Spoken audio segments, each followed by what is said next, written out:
Good morning. Good morning. Good morning. Good morning.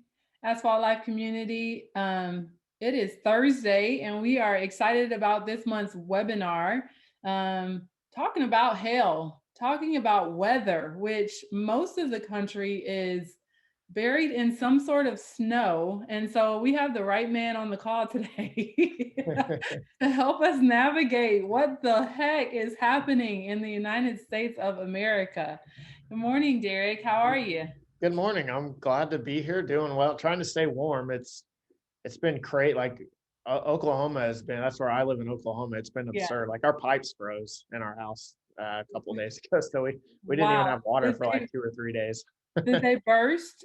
They Did they did burst? not. They did Oh, not. I guess good. we talked to our home builder and he put in some special pipes. He's like, if it's impossible for them to burst. I'm like, well, glad to Okay. hear that. Yeah, no, I know Yeah, there's a lot of people probably on this call and not on this call because they don't have internet or lots of other things. yeah. So shout out to all of you all in Oklahoma, Texas, everybody who is working their way through what seems to be a start of a crazy, crazy winter. So, and good morning to everyone. Hopefully, you can hear us. I'm Tiara Cersei, the digital marketing manager here at Atlas. And every month, guys, we host these webinars in an effort to get you in front of the best minds across the industry with free content that's relevant to you building your business. So hopefully you guys can hear us. Put something in the chat. Yep, I see some Naperville, Illinois is in the house. Chi-Town's in the house. What's up, BP? Hey, hey, Sophia. Great. Glad you guys are here, ready to learn. What's up, Dustin in Nashville? How is the snow? I need to know how many inches are you guys seeing right now across the country? It's crazy. I was talking to one of our reps in Memphis it was 17 degrees there, Derek, the other day, Yeah. which is not normal for Nashville. No, no. I mean, even like I was saying here in Oklahoma, we had 14 below zero the other morning. It was the second cold. The last time it got that cold in Oklahoma City was 1899. So Wow. yeah, like Yep. crazy, crazy cold. Yeah, no, that is crazy, crazy cold for we, sure. we've And got a foot of snow on the ground here. So okay, well, in Atlanta, we are looking up still. By the hair on our chinny chin chin, we have no snow right now. We have a lot of hey, good for you rain. guys. Yeah, so a lot of backdraft from the storm in terms of rain and cold, but no snow. We had a little bit of ice issues, but so we're definitely not complaining compared to the rest of the country. Tony said now everybody knows that Minnesotans experience snow every winter. Yeah. That does that mean the next question is why do you still live there? Why haven't you not moved? For sure. Yeah, I'm an idiot. uh, Yeah, one or the other. Well, the good news is that you can still install Stormmaster shingles in 0 degree weather. So once it gets back up to zero, you're good to go to install your next roof. So, that's amazing. It hit 3 just a minute ago in Oklahoma City, so they're okay. installing shingles now. Yeah, they're ready. They're ready. Get on out on the roof. So, anyway, I'm not going to belabor the time. If you guys are on, it's because you know every year Derek Klein comes and does his forecast, weather forecast with HailTrace. And I'm telling you, I got a little bit of a preview last week on our podcast episode that we recorded. And, and then this week happened, right, Derek? And Yeah. so it's right in line with what you're predicting. And guys, if you're on the line and listening, use this data, use the insights. Make sure that you're registered for HailTrace, everything that they have going. You're subscribing to their tools and resources. They are going to be able to make sure that you have a strategy for the hail season and storm season this year. So make sure that you guys are signed up for that and everything else that Derek is doing. But just in terms of a quick bio, HailTrace is a technology company that excels in weather forecasts. They have a team of 5 meteorologists that analyze and build a database of hail, wind, and tornado events across the United States, Canada, and Australia in real time. So you're getting actionable data that's generated to nurture existing customers, build new leads, and track potential prospects. So I'm so excited to have Derek on for this month's webinar. And with that said, I'll turn it over to you, Derek. Thank you guys. I'm excited. Every time I get the opportunity to talk about weather, I get excited. So it's always fun for me. It's what I It's do a in my love spare. language. It's a love language for you. That's right. Yeah, it's.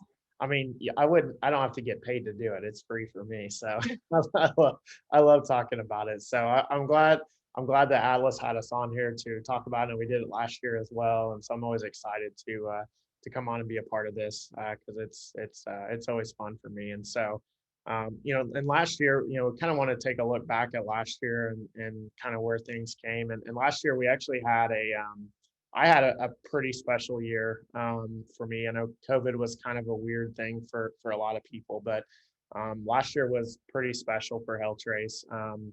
I had the opportunity last year. I was hired by the ABC affiliate here in Oklahoma City to become a storm chaser for them, and so it was back in March or April. I guess March is when we started talking. April is when they pulled the trigger and put me on their staff. That's actually a picture of me. I think I'm cleaning off bugs off of so they have a 360 camera that I can turn. So I have a controller in my truck and I can turn it, Wow. look in all different directions. And that thing can take some hail. Is that the new truck, Derek, or is that That's actually the old one. So okay? yeah, so I do have a screen share of the new truck coming up. And so that was, I think I took that in May of last year. So we had bought the new truck. It took like a year to have it customized and ready to go. It actually just finished like 2 weeks ago is when they completely finished the new truck. And we'll have some really cool images of it. We're just waiting on the snow to melt. So I Yeah. feel like a storm chasing truck and snow doesn't go over very well. So, but it's interesting. Like my first day with the news channel, it was kind of to kind of like a lot of people have asked like, what is it like chasing tornadoes and winter storms and all that for TV? And so like my first day, what happened? The day before, there was a massive hail event in Oklahoma, and three of the TV's news, their storm chasers, all had their windshield busted out in the hail, which I don't have that issue because I've built my truck to be able to withstand that. But and so there was a tornado outbreak being forecasted, and they said, "Hey, we really need you. Can you be ready today?" And I was like, "Well, I mean, I was going to be chasing anyway, so why not?" So they went through like this whole scenario of trying to get us ready to go for the storm chase and get my truck all wired up. And I have no idea what I'm doing. They've got all this new technology.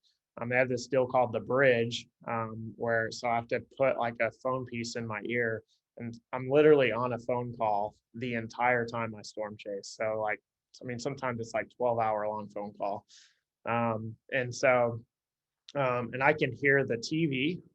So I can hear what's on TV. So if the meteorologist that's doing storm coverage, if he's talking, I can hear him. If it's a commercial, I can hear the commercials. I can hear what's on the TV. I don't know how many episodes of The Bachelor I got to listen to last year while I was out storm chasing. And that's an interesting show to listen to and not hear what's going on. So that was kind of interesting. Yeah. Yeah. I heard some stuff and I was like, I didn't think they could say that on TV. So, because you pay attention more to what people say when you're just Right. listening than when you're actually watching. So that was always fun. But on my first day, this is actually a screenshot of this is kind of what it looks like. So that's our chief meteorologist, Damon Lane, here in Oklahoma City. In Oklahoma City, for those of you that don't know, we have the best storm coverage anywhere in the world when it comes to covering tornadoes and stuff. In fact, every news channel in Oklahoma City has a helicopter that they use to chase storms, and then they have an entire team of storm chasers. And so this was basically a screenshot. And here's an actual video. I don't know if I haven't done this on a webinar, so hopefully the sound will work. But this is my first day chasing with. Can you guys hear the audio? Yes, yeah. Can you see the tornado there? Yeah. Can you hear me? Yes. So this is literally my very first day. Been doing this for an hour. Wapanucka, looking towards Bromide, Oklahoma right now, and there's a rapid rotation. You can just kind of see the top of it there. But so I'm on TV now, so I'm talking for the it's coming over the top of that hill there. The viewers to tell them where the tornado is and where it's heading. Definitely moving off to the east northeast. This tornado is actually coming right at me, so we're in front of it. Very close to Bromide. You can see it gets to about a half a mile wide, real quick. So again, it's on the ground right now. Looks like it's even getting wider as we speak. That's crazy. Yeah, so it was pretty crazy. And I don't know how I got lucky enough to have the town of Wapanucka as the first. I was like, I'm getting ready to go on. You're trying to, so like you see the tornado and I tell them like, I've got a tornado, and within 5 seconds they have me on the air. And then I'm like, where am I at? And so I start looking for, you start looking at where you're at, where it's headed to. And I see the town name of Wapanucka, and I'm like, oh, I'm going to butcher this one. so it's kind of crazy, but so this very first day, half mile wide tornado. I actually got coming up here in just a second. I'll kind of fast forward it. So here's the tornado now crossing. It actually crosses the road right in front of us. So you can kind of see it just top, almost just right at center of the screen there. So I'm still on the air the whole time. And then right here, you can actually see the power flashes where it'll cross the highway. It's about 10 power poles away from us. And I kind of go through all this because where are those cars going? Yeah, there are other storm chasers. Oh. Yeah. There you can see the power flashes like kind of ripping across the road there. So I kind of do the same thing. Like I try to get as close as I can. At the rain X, it was raining really hard in that one. So wind driven rain at that. But yeah, so that was literally my first day storm chasing for the news channel. So that was kind of a cool start to the year for me. But we do it for research purposes. I'm gonna see if I can get this to actually go forward. But so we had a lot of cool stuff happen last year. We did move into a new office here at HailTrace. We added 5,600 square foot of office space. We built a brand new weather studio with brand new weather software, the software that we'll be using for our forecast. So for those of you that aren't familiar, HailTrace, we do a daily forecast on our Facebook page. We do it every day at noon. We'll be adding a 5 p.m. show as well to update the forecast. But we do that every day. It's based around hail and wind and tornadoes. And so it gives you a really good idea of where severe weather might occur to kind of help you, just to give you a heads up of, for preparation and stuff like that. But we bought new weather software as well. So the same software that you see your news media use on TV, we will also be using that same equipment. So very, very cool stuff there. We increased our staff from 13 to 27 last year. We bought an algorithm hail map company. So for those of you that don't know, HailTrace has always used meteorologists to track the severe weather, and we still do. We just wanted to add basically another dimension to the data that we provide. So we bought a company that has an algorithm hail map with it, and so that'll be integrated with our website. Probably in about a week we'll release that. So very, very soon coming to our software. We did run a test with Beacon Building Supply last year. It was something really, really cool that we did. We took all the deliveries.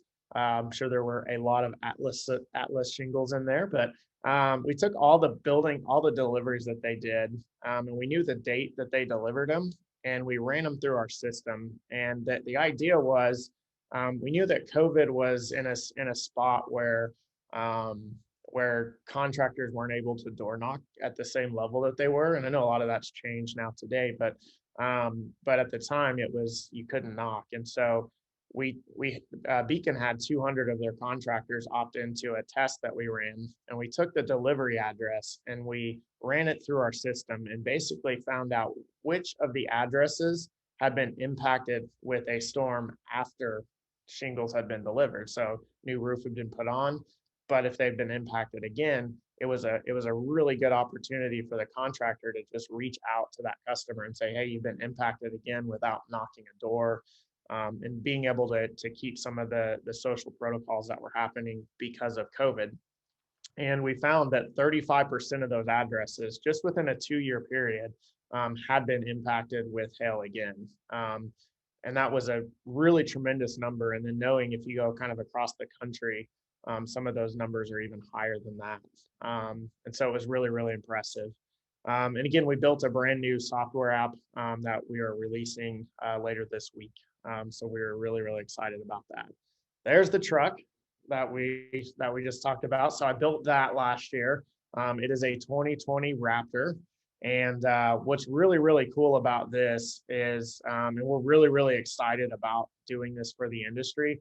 If you notice on the back end of that truck, there is a roof, and it's on a rollout deck. So we can actually slide it out from the back of the truck, and we have cameras that get on it, and we can measure every impact that a shingle takes.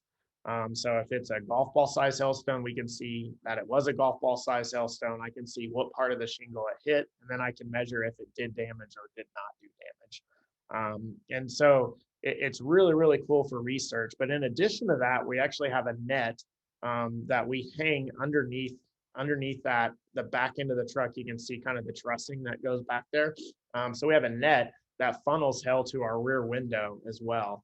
And we can open that rear window and grab the hailstones out in the middle of a hailstorm. And then we can crush those hailstones to see how soft or how hard they are. So not only can we measure the impacts of hailstones on a shingle or even to different types of shingles, but we also have the ability to measure exactly what the density or how dense those hailstones are.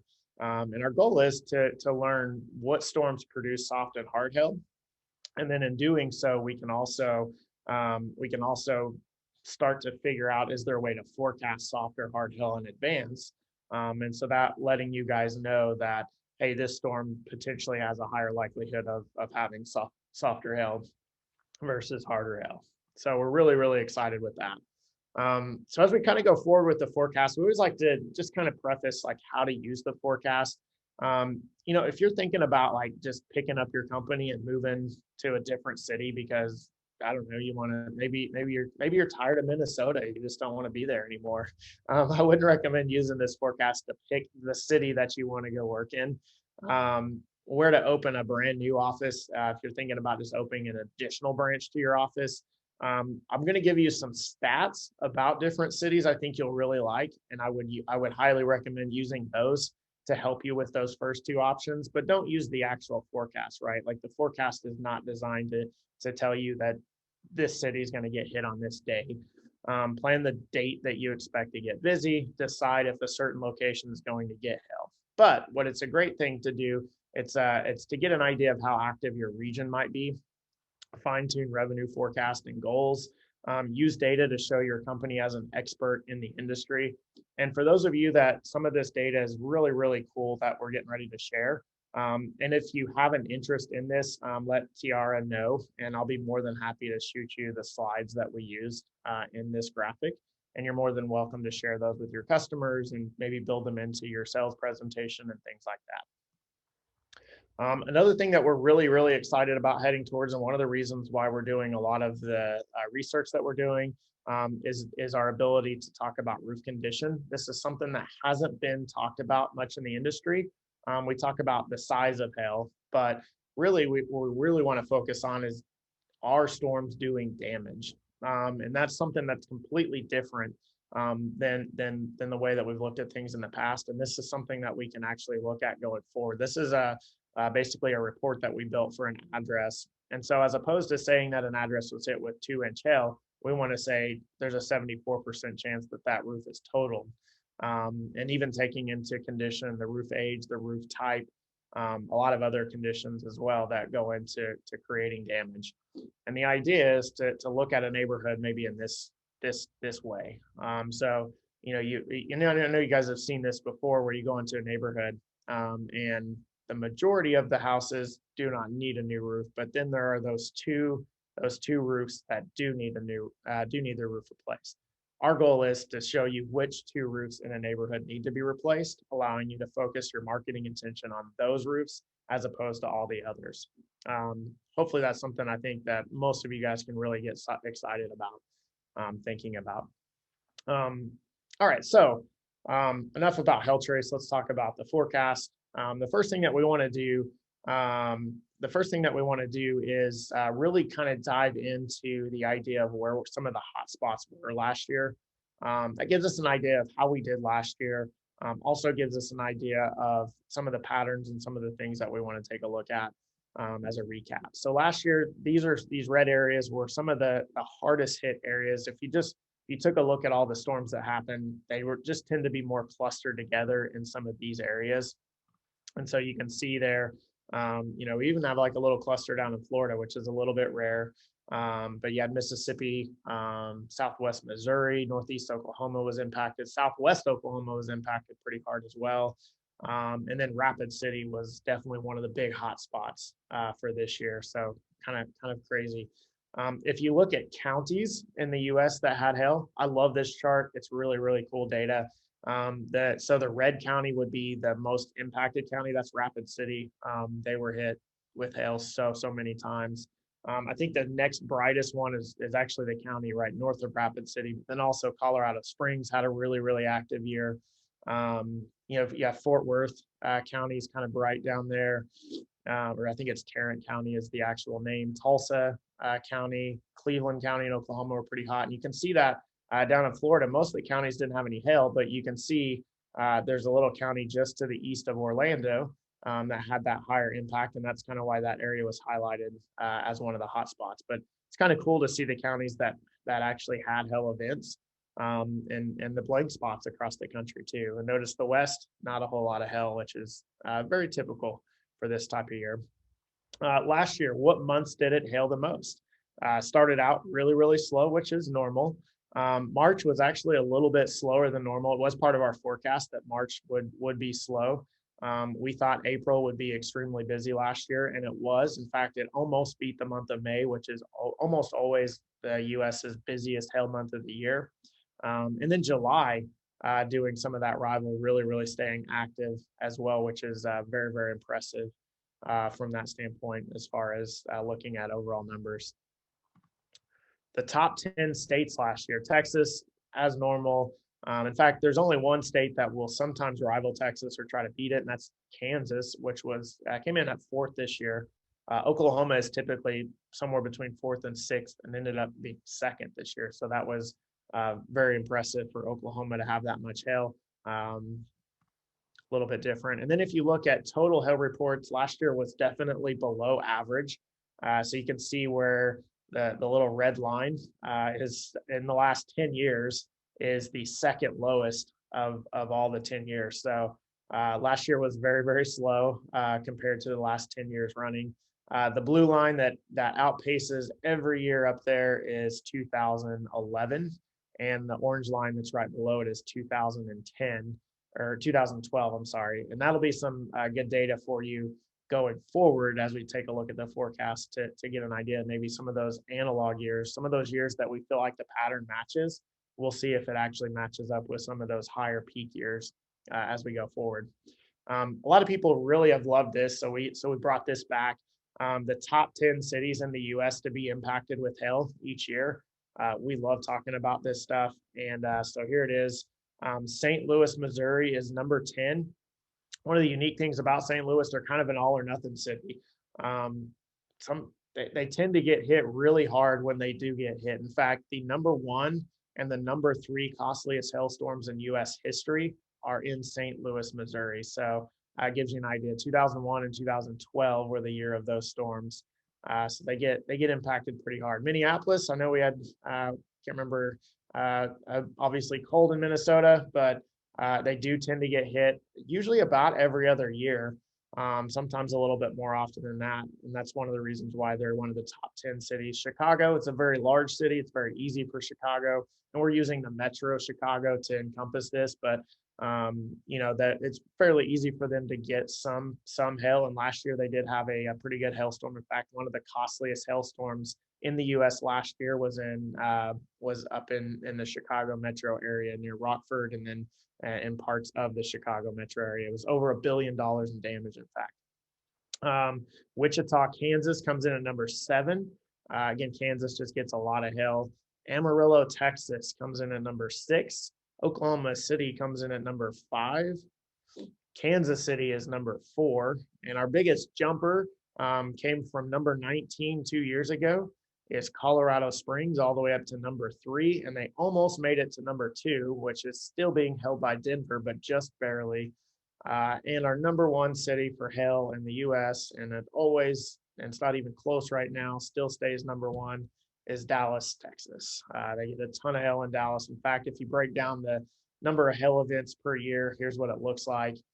Notice 2011, we talked about that as being a big year. There they are. Also, that was a big year for Dallas. In fact, almost twice as big as any other year that Dallas had been impacted. So pretty impressive, to say the least, for the amount of hail activity that they get in Dallas, Texas. So, all right. So forecast. So what are we looking at to come in and to actually make a forecast? And this is the important thing to look at right here. The first thing that we always go into, and we actually use this for our hurricane forecasting as well, is La Nina or El Nino. And you can see the big blue streak stands out real strong, running from South America across 3/4 of the Atlantic Ocean, almost all the way to the Philippines. And that's the area, that's the belt of the Pacific Ocean where we track if it's La Nina or El Nino. So when it's blue across that part of the ocean, that means that the ocean water temperatures are colder than average. And so that tells us that it is a La Nina. If it was red, it would be warmer than average, and that would tell us that it's an El Nino. La Nina typically happens in the US less often than El Nino does. In fact, in the last 10 years, this would be the 3rd La Nina that we've had. So 7 out of 10 were El Nino or neutral, and 3 were La Nina. Now, what we noticed on this La Nina that was really important to take a look at is notice that almost the kind of white or the really dark blue colors, they are right across the center of the Pacific Ocean. And that tells us that's kind of the stage or the location that the La Nina is the strongest. And what we've come to learn is that's actually really important when it comes to finding our weather patterns that we have in the U.S. because it affects the ocean oscillation cycles, and so that puts us in a different cycle than other years where it might have been centered closer to the South American coast. And so we use that to then go through and find other years where that matches up. And so what we'll do is we'll say, okay, so the La Nina was in that center stage or that center location, that center sector, if you will, in this year, and this year. And we'll go back and look at what was the weather like, what was the pattern like in those years. The other thing that we also want to do is we want to look at the drought and some of the other stuff, but the years that we found that had that cycle, right, that center stage, the first one was 1999. And so hail and tornadoes during 1999 were all above average. The numbers are hard to compare to recent years because reporting ability wasn't the same in 1999. But if you look at other years around it, 1999 was a spike. So it stood up compared to other years. We actually had the strongest tornado on record in 1999. Winds were recorded at 319 miles per hour. It was my first tornado to ever chase, and that was in Moore, Oklahoma. That was a very impressive tornado. It was on the ground for 70 miles. But again, overall, the one thing that we want to take away from this was that 1999 had above average hail and tornado activity.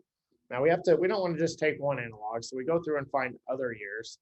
So the next year that we found that had a match between that cycle was 2008. 2008 also had hail and tornadoes above average. So we've got a good trend. We're seeing stuff that we like to see when it comes to increase activity if that's what you want. The 4th busiest hail season on record to date. So if you look at all the hail seasons the U.S. has had, 2008 would be the 4th busiest on record. It was a 34% increase in hail activity from 2007. So we drastically had a pretty big increase in hail activity from 2007.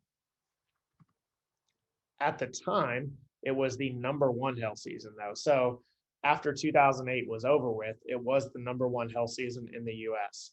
The picture on the right is actually, Tiara, you might actually recognize this as well. That was a EF2 tornado that touched down in downtown Atlanta, Yep. Georgia. So March 14th, 2008. Pretty interesting stuff there. Another analog year, remember this was our peak year for hail activity in the US. 2011, it is the most active hail and tornado season in US history. So 2008 was until 2011 occurred, and then that was the end of that. So there were, yeah. What's that? I just said that it looks like the bottom fell out right here. Yeah. It was crazy. So there were 12,000 plus reports of hail in 2011. It's almost a third higher than any other season. 9,000 reports in 2012 is #2. So just to put it in perspective, that's how much more activity that 2011 had from the #2 season. Some of the deadliest tornado outbreaks occurred, and this is obviously something we don't want to see, but it's something that we need to recognize because it is a part of the forecast and it is a part of being in the severe weather industry. But in 2011, we had the super outbreak in the Southeast where there were 4 EF5 tornadoes in a single 2-day period. I want to say 328 people were killed by those tornadoes. A few weeks later, we had an EF5 tornado in Joplin, Missouri, that would go down as one of the deadliest single tornado events in modern history, with 169 people were killed. And then we also had an EF5 tornado in Oklahoma that killed another 25 people as well. So 2011, although had a lot of hail activity, and when I say a lot, I mean we're talking baseball size hail in Cleveland and Dayton and St. Louis and Dallas and Oklahoma City and Tulsa, Kansas City. I mean, it was nonstop all year long, all the hail you could ever imagine taking. But unfortunately, when there's a lot of severe weather, sometimes that comes with a lot of tornadoes, and we had a lot of tornadoes that same year. There's some of those EF5 tornadoes. Another analog year, we said 2012 was the second biggest year in US history. Well, that's also an analog year. So if you haven't already started to figure out, we're kind of hinting that this year is going to be fairly active. It was the second busiest hail season in US history with 9,000 plus reports of hail. Top 3 costliest hailstorms occurred in St. Louis. That was the 2012 St. Louis storm. Inflated value was at 3.6 billion. So yeah, big time hailstorm. McAllen, Texas had a hailstorm that was softball size hail, and it lasted for 30 minutes. The craziest part is that same hailstorm or that same area was impacted by another storm with softball size hail 3 weeks later. So that was kind of a crazy event from 2012. The picture in the back is a Starbucks coffee, and that's in McAllen, Texas. So that's what it looks like if you're impacted with softball size hail for 30 minutes. It's pretty absurd. So now that we know some of the analog years that occurred from the La Nina, we need to look at some of the weather impacts, some of the things that are going on with our weather in the US that will also influence that pattern, or how those storms will come out of the Pacific Ocean. And the biggest thing that we found was the severe drought that's occurring in the Southwest. And we think that that's going to continue. We don't know if it'll strengthen or weaken, but we do think that there will be a severe drought as we head into the spring months in the Southwest. And what we know about that drought is it has a tendency to push warm, dry air out into the plains. And that warm, dry air gets elevated as it comes out into the plains, and it impacts an area of our atmosphere that's just above our head. And that area tends to create what we call a cap. And so this is actually really, really important when it comes to, and it helps and also hinders severe weather. So it's like a perfect mixture that has to happen to create that impactful weather. I'm going to give you guys a kind of a scenario that occurred in Dallas, Texas a few years ago. to illustrate the importance of a cap, but also to illustrate how it works. Okay, so this is kind of the area that we're talking about, but here's how the cap works. Okay, so we have cool air aloft, and as the sun comes out, the air warms up at the surface. And this is really humid air, right? So Gulf of Mexico moisture comes in out ahead of these storm systems, and it's real warm and humid. And so it warms up the ground. But again, we have that dry desert air, and that actually gets pulled in across the center, just above our head, several thousand feet. We call it the elevated mixed layer, EML. And basically what that does is so if you think about, like a lake, so a lake, when it gets, let's say the lakes in May are typically still pretty cold, even though the temperatures are warmer. And that's because water tends to warm up and cool off slower than if the air than stuff that's dry. So what happens is that air at the ground that's very humid and moist and wet. What that does is it takes longer for it to warm up than the air above it that's also dry. And so what happens is the air above it gets warmer than the air below it, and warm air wants to rise. And so if the air above the ground is warmer than the air at the ground can no longer rise. So what happens is we get these parcels of air that go up, and they hit that elevated mixed layer, and they just bump into it, and they can't actually overcome it. So what has to happen is we either have to have a disturbance, a storm system, to come out and cool that layer of air off, or the surface temperatures have to warm up enough to overcome that. When that happens, that's when we get a thunderstorm that can form. And it's again, a lot of people will say, well, we don't want a cap.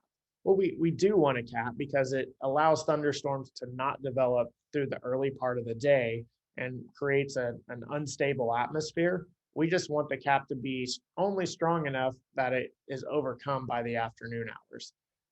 But again, it's like that perfect mixture. So you have to hit the exact sweet spot. Here's a scenario that the storm system probably would have only happened in Dallas, but here's a great example of the cap and how it works. So this was June 6th of, I want to say 2017. I think it might actually say here. So 2018, I guess. So Dallas has what's called an urban heat island, and it's really neat to look at. But on June 5th, so 11 p.m. at night, it was 86 degrees in Dallas, and it was 78 degrees to the north. So you can see this influence, right? And remember, the cap is warm air aloft with less warm air below it, okay? And so on this particular day, the warm air above our head was at 85 degrees, okay? But notice Dallas is at 86, so they're warmer than that air, but north of Dallas is 78, so they're cooler. So what happened was we had our urban heat island, right? The red area, just think of it as 86 degree air. Outside of the red area, think of it as 78 degree air. Early in the day, thunderstorms had set off this boundary, or kind of like a cold front is the best way to think of it. And it moved all the way across Oklahoma and did nothing because the cap was so strong that it was unable to set off a thunderstorm. So think of it this way. The air temperature at the ground was 80. The air temperature above our head was 85. The air could not lift to create a thunderstorm because the air above our head was warmer. And again, warm air rises, so it cannot rise above the air above it because it was warmer. However, Dallas, Texas was 86 degrees because of the urban heat island. As soon as that boundary made it to Dallas, a small shower began to form. And that small shower turned into a severe thunderstorm where it started to produce hail. It split, it did everything that severe thunderstorms are supposed to do, and then produced giant hail all the way across the city. Had the warm inflow because it was so warm in Dallas, and that kept and fueled that thunderstorm as it moved across the city. And then as soon as its inflow was no longer part of the city, it was now pulling in air cooler than that cap temperature above it. The cap killed the thunderstorm, and that was the end of the thunderstorm for that evening. So really, really interesting to see how that cap works. And again, because that dry desert air is out there to the west, it's going to play a factor in who sees and how much severe weather we see across the country. But in some areas, it's actually going to enhance the amount of severe weather. So some places it's going to be kind of an all or nothing type of year, which is kind of interesting to see. So when we have a La Nina, this is typically what we see. We see the jet stream will come out of the northwest, which is why the southwest sees drought conditions. It's also part of the reason why it's so cold right now, because again, we have the polar jet coming out of Canada, not out of the Pacific Ocean. So we've had a lot of people ask us this Arctic air, this crazy cold weather that's unheard of, right? Unprecedented. I think that's everybody's new favorite word after last year. This crazy cold weather, is it going to affect our hail season? Is it a negative on our hail season? The answer is no, it's not a negative. It can be, but this was forecasted. In fact, if you go back to 2011, which was the peak year, February, it was one of the coldest Februarys that we've had in a long time. It wasn't as cold as this one, but it was one of the coldest ones. In fact, I remember here in Oklahoma City, we hit 10 below zero, which is very rare. We had a lot of big snow, and there were a lot of big snowstorms in 2011 in the deep south. The one thing that we want to watch is, are these cold fronts sweeping all the way across the Gulf of Mexico? And the answer is no. If you're in Florida right now, it is very warm. So these cold fronts are getting to the Gulf of Mexico. They're making the U.S. really, really cold, but they are not sweeping the Gulf of Mexico, taking the moisture that we need for severe weather with it. So it's really, really interesting to see how it's been playing out and how it actually looks a lot like 2011. But when we get this pattern, it creates this battle zone, right, across this part of the country. And so that's one of the factors that will go into the areas that we think will see the most severe weather. Now that pattern will change. It'll ebb and flow. It'll move north and south depending on the time of year. So where do we expect, or when do we expect hail season to start by region? Well, you've already seen some hail in Florida yesterday, or a couple days ago, I guess. We've had several tornadoes as well in Georgia and Florida and South Carolina and North Carolina. So February, that's when we're going to start to see the activity begin to tick up across this part of the country. Now, the rest of us, we have to wait a little bit longer. So as we get into late March, that's when we'll start to see some activity across Texas, Oklahoma, Arkansas, Tennessee, the Carolinas, maybe even Kentucky. Kentucky might even, they're kind of play in the middle there. So you get some of that April time period for Kansas and, maybe Omaha. We're talking St. Louis, Chicago, some of that part of the country. The Northeast and the Northern Plains will be May.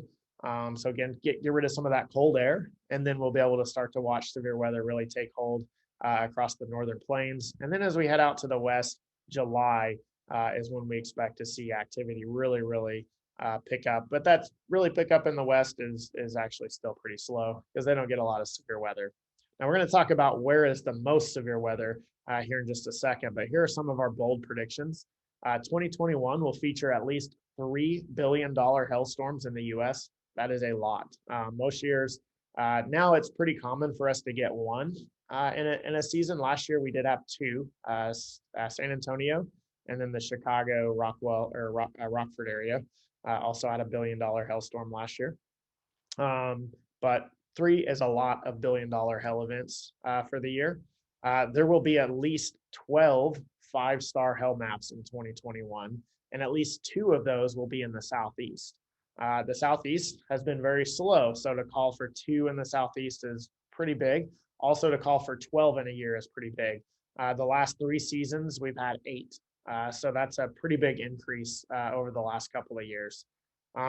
Not saying that these cities will have 5-star maps, but we do think that we'll track some pretty good hail events in Atlanta, Louisville, Indianapolis, St. Louis, and Chicago.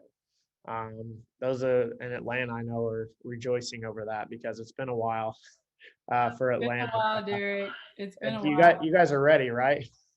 Yep. So we are calling for that. That's kind of in our bold predictions. Those are kind of the fun ones. That's like, I guess probably a lot of people considered, Tampa Bay winning the Super Bowl. That's a bold prediction, right? Well, they did it. So that's kind of what we're doing with those. We're not calling out Dallas because it's not Dallas getting a big hail event is not a bold prediction because it happens every year. So Anyway, so 2021 will feature at least 2 days of greater than 300 hail reports in a 24-hour period. That's only happened one time, and that was in 2017. Since 2000, I want to say 16 was, or 2014 was the last one before that. So it doesn't happen very often, and we think we'll actually have 2 days that are that impactful across the U.S. And we're forecasting this year to be the third busiest hail season in U.S. history. And I wouldn't be shocked if it was the second. So we are expecting, last year was, bottom of the top 10 for the last 10 years. We're expecting this year will be top of the top 10 for the last 10 years. And here are some of the zones across the country that we think will be impacted the most. This one's going to be kind of tough for our friends up in Denver. Below average, we are expecting that across the West. It's a big difference, a big flip from our forecast in previous years, where that's typically been the Southeast where we've been forecasting below average. And so that, again, that big reason is that drought in the West. Now, does that mean Denver will not have hail? Absolutely not. 2017 will go down as one of the slowest hail seasons in Colorado history. They had hardly any severe hail in the state, but they did have one day. That was May 8th, 2017, where they had a $2.3 billion hailstorm hit Denver. That was all you needed. They were one and done. That was all they got. Below average year, but obviously above average in the amount of roofs that had to be replaced. Could that happen again this year? Absolutely. And below average for Denver is above average for a lot of parts of the country as well. So just because you're below average, that just means the number of days, the number of hail event days are going to be lower in the Denver area than on average. So if the Denver metro area on average sees 25 days a year where there's a chance of hail, we're saying it might be 15 or 20 this year. So that doesn't mean that you're not going to get hail. It just means you're not going to have as many days in a year where you have that hail potential. We think the Midwest will see near average activity. The Northeast will be somewhat above average. We think the Southeast, the deep Southeast, we're talking Florida, the southern part of the Southeast will be near average.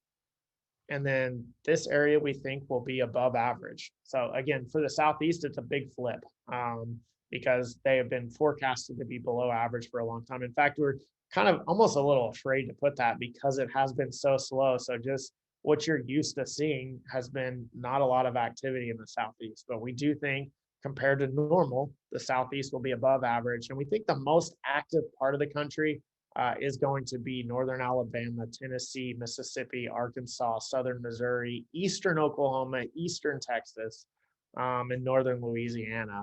And again, that's just, it's that all or nothing mindset that we talked about. So we're going to have that dry air, and where that cap is just that perfect intensity. That's where we think that the most severe weather will happen, the most act. So they're probably going to see more tornadoes in that part of the country, but you're also going to see more hail activity in that part of the country. And obviously these lines can kind of ebb and flow a little bit. So, Ohio is kind of, the southern part of Ohio is kind of in both, right? It's above average and near average. So kind of thinking that orange area it can go in either direction in that part of the country. So that is our forecast though for 2021. So for most of us, pretty exciting. Lots of storms coming this year. So yeah, this is, I mean, you're comparing it to 2011, which was one of the busiest. Yeah, absolutely. And I know that in your bar graph, the 2011 was literally like all the way up and had a ton of hail activity. So right, and I can actually go back. Let me see here. I'll pull that chart up here. Where is it? while you're pulling it up, guys, if you have specific questions about a market, something Derek said, feel free to put that in the chat. Now we're going to be transitioning to questions here shortly, but yeah, Derek, go ahead and explain this and how, 2011 and you are predicting that 2021 is going to be very similar, right? Yeah, so the 2 years that we thought matched the best were 2008 and 2011. And 1999 is tough because we don't have enough data, and there are years in previous decades that matched as well, but we just don't have enough data around those years to get an idea how they looked. Now, I can't forecast a 2011 again, just because I mean, you can see it's that purple line that goes straight, just shoots straight up over 12,000 reports. Um, and so it's tough to forecast that, but you see the orange line below it. I definitely think somewhere around that second place line. I don't know if we'll be above it or below it, but somewhere right in there is kind of what we're forecasting.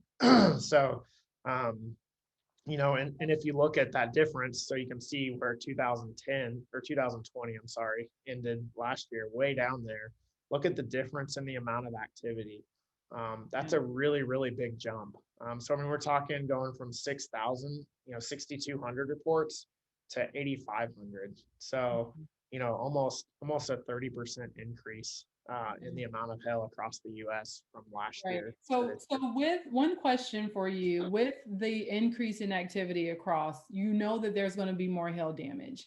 That Yep. doesn't necessarily prove that you're going to have claims though on the other end, right? And so, that delineation is one that your team works really hard to help contractors outline so that they know, as you said earlier, how to target specifically. So can you speak to that, and what maybe top 2 things, 3 things that contractors should have in their mind when targeting right now? Well, so, right now, the biggest goal should be is to not think about hail claims coming from a specific hail storm. What you have to understand is right now in the US, there are probably 10 million roofs that need to be replaced right now. That's if we get 0 hail for the rest of the year, there are 10 million roofs in the US that need to be replaced. And so if you change your mindset into the idea of, I'm not looking for a hail storm, I'm looking for hail damage.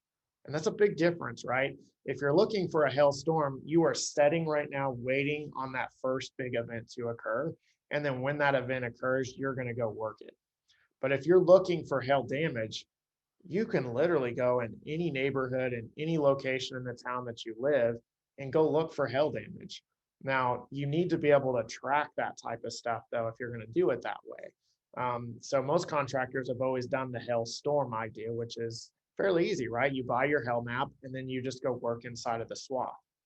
But if you're tracking hail damage, it's going to be sporadic. So when you go into a neighborhood of, let's say, 500 houses, in that neighborhood, there might be 25 or 50 that need to have their roof replaced, which is a great year for a lot of contractors. But keep track of where those roofs are. So, use a canvassing app. HailTrace has built one into ours, so that way you can overlay the storms and then drop the pins to kind of visualize, right? Okay, the impact of multiple storms in this area has gotten me 50 roofs in this neighborhood out of 500. And it's that combination of who's replaced and who hasn't, and overlapping storms, right? It's taking a lot of data, putting it into a visualization that you can see where you need to be working. But then drop pins. These are the damaged homes. And now all of a sudden, the 50 that you need to follow up with consistently. And so you can have crews all over your city doing the same thing. Even if you're not door knockers, right? You don't like knocking on doors, you can still keep track of the homes that need their roofs replaced.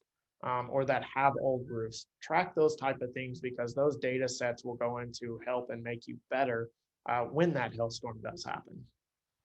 Right. So, I mean, it makes so much sense when you're building your strategy, which now is the time, right? If you're on this call, you're building your strategy, go ahead and start mapping that stuff, doing the legwork so that, like you said, Derek, when a storm hits, you're actually prepared, know what to come.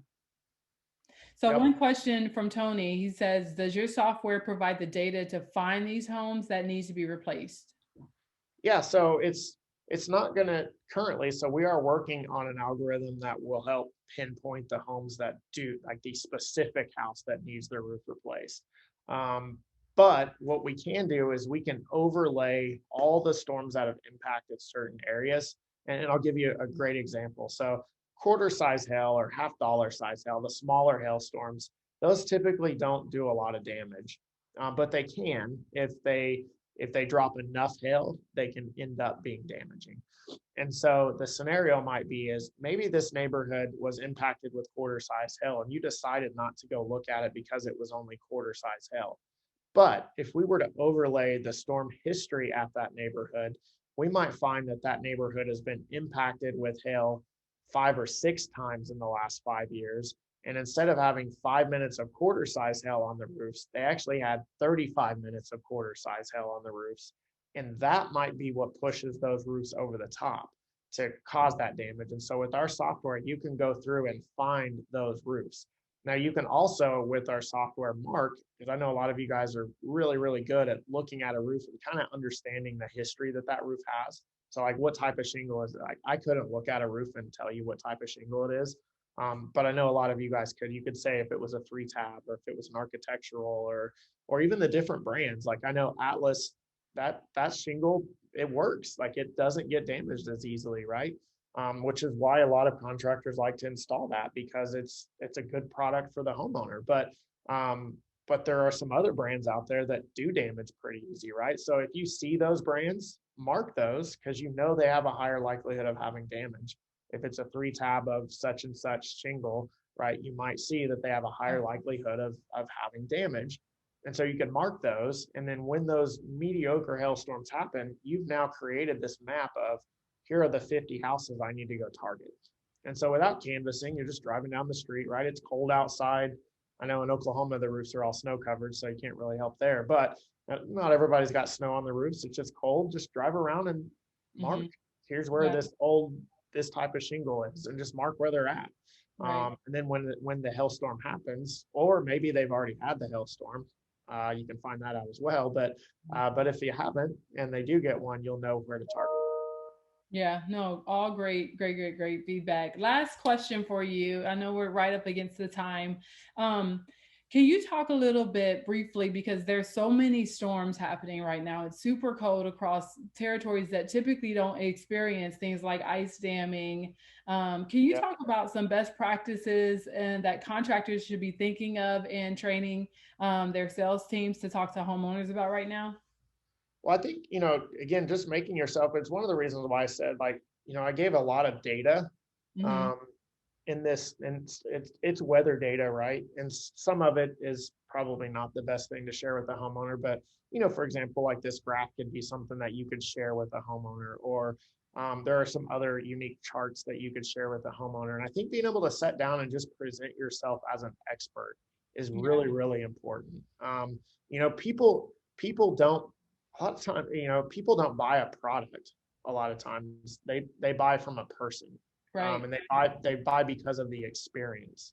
And so, when you sit down with that homeowner, create a really, really good experience that you're an expert, that you understand, everything that it is that you're talking about. And one of the big areas in your industry is weather. So, we're more than happy to provide the weather data. I know, like Atlas, I know you guys provide them with a lot of really good data around the shingle that they're putting on, right? And some of the research that you guys have done. But we kind of do the same thing with the weather side of it, right? So we'll do all the research, all the legwork, put all the work in to give you all the data that you need to present yourself as an expert from the weather side. And you can use Atlas on the shingle side and really be able to, hone some of that stuff in. Love it. Derek, last thing, pricing for the HailTrace tool. Yeah, so it kind of, there's a lot of variables that go into it, so it's a little bit difficult to give a specific pricing for the tool. I can tell you it starts out at $700 a year, and it can go up from there based off of how many users you have. It can be based on the coverage area. So if you work a smaller area, it might be a smaller price point, versus if you work the entire country, it's going to be a higher price point. Yeah, and I just put the link in the chat so that you all can click on that, get signed up. We do a lot of work with HailTrace and talk to Derek all the time. So feel free to check out some content on Asphalt Life. And I know we're right at the time. Any last thoughts? No, I'm just excited. I'm excited for this year. I'm ready to melt this snow out. I think hopefully that's going to happen here in the next couple of weeks. And then we'll start talking about severe weather here pretty soon. Great. All right, guys. Well, thanks so much for joining today. Derek, thank you again, as always, for Absolutely. just bringing this knowledge base to our contractor network. And guys, feel free to check out more events. We'll be sending out a survey as well as a recap from today's webinar in our next notification. So until then, stay safe and live, roof, play together. See y'all. See ya.